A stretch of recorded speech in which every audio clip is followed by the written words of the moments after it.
राजनयिक नेता का टैग लगभग अब खत्म होने लगा है, क्योंकि एक समाज सेवी का टैग ज़्यादा जो है मजबूत तरीके से हम लोग कहने लगे हैं कि समाज सेवी नवीन जैन।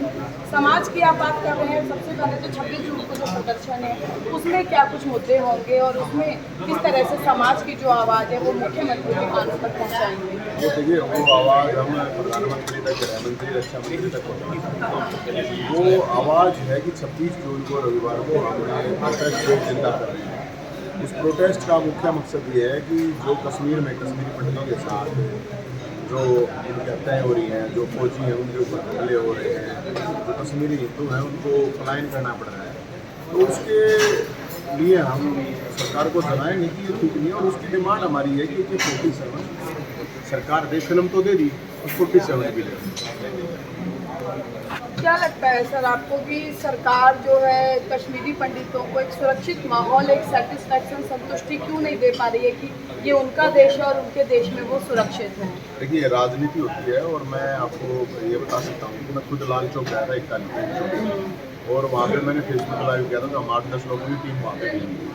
तो हमारी टीम को टारगेट कर लिया गया था फेसबुक लाइव करने से, वहाँ पे नारे लगाने से, मैं आपको जानकारी थी। तो वहाँ पे हमने वो जो चीज़ महसूस की, मैं फौजियों से मिला, वहाँ पे कश्मीरी पंडितों से मिला, जो भी है, मतलब किसी भी किस्म से, जो मुस्लिम हो, सिख हो, कोई था, अगर देश की अगर कोई बात करता है, फौज के फेवर की बात करता है, कश्मीरी पंडितों के फेवर की बात करता है, तो वो टारगेट पे आ जाता है। तो हमने वो चीज़ महसूस की और उन लोगों से बात की, तो करीब कश्मीर घाटी में करीब 5 जान के आसपास में चला गया। और जिस तरह से उन्होंने महसूस बताया हमारे लिए, उन्हीं की डिमांड थी, मैं तो उन्हीं की डिमांड लेके यहाँ पे आया। और मुझे लगा कि आपने आवाज़ उठानी चाहिए। हमारे देश में जब इस तरह की चीज़ें हो रही हैं, तो अगर जिंदा है तो फिर तो जरूर उठाओगे, मुर्दे हैं तो मुर्दों का तो बचा। सर आपने इनाम देने की भी कॉन्फ्रेंस में आप बात कर रहे थे, किनको इनाम के पात्र आप समझते हैं? इनाम 2 लोगों को पात्र समझता हूँ मैं। कोई भी एमएलए एमपी है, मंत्री, मुख्यमंत्री, कोई भी 1 घंटा फेसबुक लाइव करें वहाँ पे जाकर, लाल चौक रूम मैं कराऊंगा, 4 पर टिकट मैं दिलवाऊंगा, 1 लाख रुपये का इनाम दे दूँगा। एक दिन फौजियों के साथ और एक दिन कश्मीरी पंडितों के साथ रहेंगे। देखिए, वहाँ फौजियों का भी हौसला बढ़ेगा, उनको भी लगेगा था अब घूमने तो सब जाते हैं गर्मियों में, कुल्लू मनाली शिमला में, तो 2 दिन वहाँ वही जा रहे हैं। दूसरा इनाम मैं उनके लिए दे रहा हूँ जो ये कह रहे हैं कि अग्निवीर बहुत वो, तो मैं कहता हूँ कि कोई भी एमएलए, एमपी, मंत्री, मुख्यमंत्री अपने बेटे को अग्निवीर बनाए, 1 लाख रुपये इनाम दे देंगे उनको। 30,000 की जगह आप चाहे 1 लाख रुपये महीना करा सकते हो, और कश्मीर में उनकी पुष्टि करवाओ। नवीन जी, अग्निपथ योजना को लेकर सरकार कह रही है कि जो विपक्षी दल है या जो राजनीतिक रोटियां सेकने वाले लोग हैं वो बरगला रहे हैं, भ्रांति पैदा कर रहे हैं, तो सरकार अपनी बात क्यों नहीं समझा पा रही है, उन भ्रांतियों को दूर क्यों नहीं करवा पा रही है? मैं यही कह रहा हूँ, प्रधानमंत्री जी मन की बात करते हैं तो आगे कह रहे हैं नौजवानों के मन की बात है, वो भी सुन लीजिए। हम भ्रांति की बात ही नहीं है ना, आप समझिए ना, जब कोई फौज में जाता है उसका रिएक्शन देखिए, जो 4 साल के बाद वापस आएगा उसके लिए कोई रोजगार नहीं है। उसके एक्स सर्विसमैन का जो दर्जा होता है वो है ही नहीं। अगर एक्स सर्विसमैन का दर्जा नहीं है तो आपके पास उस फौजी का कोई लेना देना नहीं है, सुनिए। वो ना तो अपने परिवार का, ना खुद का, अगर वो बीमार भी हो जाए 4 साल के बाद कोई इलाज नहीं है, कोई फैसिलिटी नहीं है, कुछ भी नहीं है। अब सदनवीर है जो एमएलए उनको तो पेंशन 5 साल में, और अग्निवीर है उनको तो, और अग्निवीर इतनी अच्छी स्कीम है, तो हम यही तो कह रहे हैं, तो फिर लागू करो इसको, कंपल्सरी करो सबके ऊपर, और सबसे पहले एमएलए एमपी उनके बच्चों पर लागू करो। 1 साल कर दो, से उनको बुलाओ ना, ये सही नहीं है स्कीम। और आप सोच के देखिए कि 4 मुख्यमंत्री जी खट्टर साहब कहते हैं 4 साल के बाद मैं नौकरी दूंगा। अरे कैसे दे देगा, मतलब कौन सा भविष्य करता है? 4 साल के बाद आप रहोगे ना रहोगे, मुख्यमंत्री रहोगे, सरकार रहेगी ना रहेगी।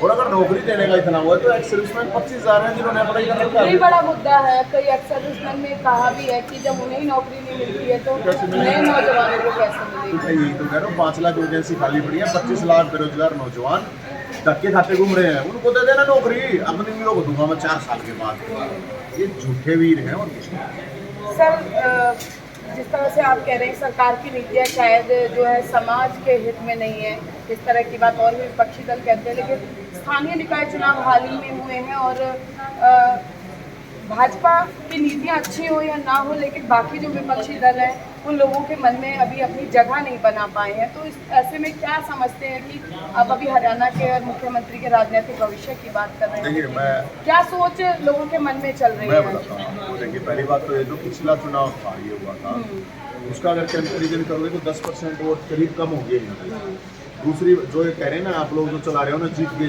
सर, कहीं कुर्सी मिल गई तो कम मिले ज़्यादा मिले वो उस पर ध्यान नहीं रहता। नहीं रहता हो, ठीक है, लेकिन मैं बता रहा हूँ ना, ध्यान दिला रहा हूँ कि जो पिछली बार इनके वोट मिले थे 10% कम मिले हैं।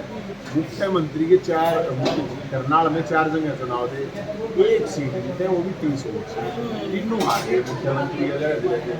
तो इनको जो नुकसान हुआ वो तो दिखा नहीं रहा है, आप लोग दिखाते नहीं हैं। इनको बहुत नुकसान हुआ इस चीज़ से। तो दूसरी बात ये है कि जो अग्निवीर वाला जो इशू है, ये गाँव के लड़के फौज में गाँव से ही ज़्यादा जाते हैं, शहरों से कम देहाती जाते ज़्यादा होते हैं, हैं। तो देहाती। शहर से कम जाते हैं, तो हो सकता है उस चीज़ का इतना इम्पैक्ट ना पड़ा हो। लेकिन कोई चुनाव जीतने का मतलब ये तो नहीं है कि आपकी पॉलिसी से, इसका मतलब ये तो नहीं।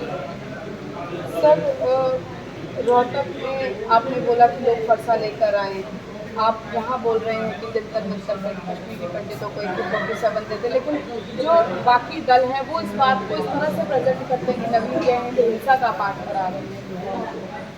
मैंने तो कोई हिसाब तो करी नहीं, हमारी कोई जमीन दादा का तो फंसा दो खाओगे, क्यों नहीं उठाओगे? गुर्दे थोड़ी खाओगे, बिल्कुल इसमें जो करना है। सरकार और सिस्टम डराते हैं, दबाते हैं, हम डराते हैं करना तो। अब अपने हक के लिए तो अपना हक में हाथ दे के ले लेंगे, हमें तो इसमें कोई प्रॉब्लम नहीं। क्या करेंगे? जेल में डाल देंगे, मुकदमे कर देंगे, और चीज़ जो कराए, मतलब हमें उस चीज़ से कोई चिंता नहीं है। और हिंसा ही कोई बात है नहीं, हम बिल्कुल नेताजी सुभाष चंद्र बोस को मानने वाले, मानने वाले, चंद्रशेखर आज़ाद को मानने वाले लोग। इसलिए अब भाई हमारा तो खून है लाल है, तो अगर अन्याय होगा तो खड़े होंगे, और मैं तो सबको कहता हूँ, आप भाई जिसने तो क्या। नवीन जी, हमारे माध्यम से क्या एक सरकार से अपील करना चाहेंगे, क्या लोगों से अपील करना चाहेंगे जो जिनका मन स्थिर नहीं रहता है, खासकर जब चुनावों की बात आती है या कहीं और बात आती है, तो जैसा क्योंकि आप राजनीतिक अनुभव भी रखते हैं और जनता की कहीं ना कहीं नब्ज भी, अब क्योंकि समाज सेवा में भी है वो भी आपने नब्ज टटोली होगी, तो क्या कुछ लोगों से अपनी मन की बात, मोदी जी लगातार कहते हैं लेकिन नवीन जयहिंद की मन की बात लोगों तक अगर पहुंचाना हो तो क्या मैं तो लोगों को यही कहूँगा कि देखो, जो सत्ता होती है, सरकार होती है, सरकार का काम होता है लोगों की समस्याओं का समाधान करना, और जो विपक्ष में होते हैं, सार्वजनिक जीवन में होते हैं, उनका काम होता है आवाज़ उठाना, संघर्ष करना, यही काफ़ी होता है। और मोदी जी से, प्रधानमंत्री जी से तो मैं कहूँगा, मतलब बस शर्म है हरियाणा मन की बात है, तो मन की बात जो नौजवान है पूरे देश में झंडा ठा रहे हैं सड़कों पे, उनकी भी मन की बात सुननी चाहिए ना जी। तो ये नवीन जयहिंद हमारे साथ ब्राह्मण नेता यहाँ पर मौजूद थे और सरकार से अपील की है कि पीएम नरेंद्र मोदी मन की बात करते हैं, लेकिन जनता के मन की बात, नौजवानों के मन की बात को भी सुने, और समाज सेवा की बात हो, चाहे कश्मीरी पंडितों की बात हो या फिर अग्निपथ योजना के तहत अग्निवीरों की बात हो, लगातार मुखर होते रहेंगे। और एक स्पष्ट चेतावनी दी है कि यदि किसी भी तरह से जनहित के मुद्दों पर अगर सरकार ने लोगों की तरफ ध्यान नहीं दिया तो वे लगातार अपने इस संघर्ष को अनवरत जारी रखेंगे। और